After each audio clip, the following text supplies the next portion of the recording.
शिरूर लोकसभेचा दावा शिवसेनेनं सोडलाय का असा सवाल उपस्थित होतोय।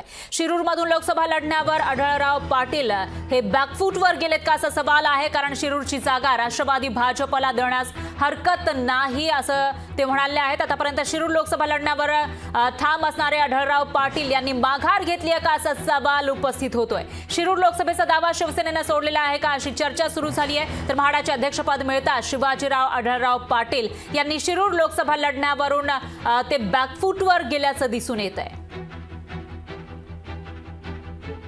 युतीचं चर्चा कशी होते, एक नंबरचा उमेदवार त्या मतदारसंघातला तो आपल्याकडे नाहीये, तो तिकडे आहे। मग साहजिकच ती जागा 2 नंबरची मतं कुणाला मिळाली आहेत, तर शिवसेनेला मिळाली आहेत। आणि मुख्यमंत्र्यांचा पहिल्यापासून स्टँड आहे की त्यांचा उमेदवार जर आलेला नाही मग ती जागेवर ते क्लेम करू शकत नाही। अर्थात याच्यानंतरही उद्या दोन्ही उपमुख्यमंत्री आणि मुख्यमंत्र्यांनी ठरवलं की ही जागा अजित पवारांना जाईल किंवा ही जागा भाजपला जाईल, तर त्याप्रमाणे तसं नियोजन होईल। त्याला काय आमची त्याला काय हरकत नसणार आहे।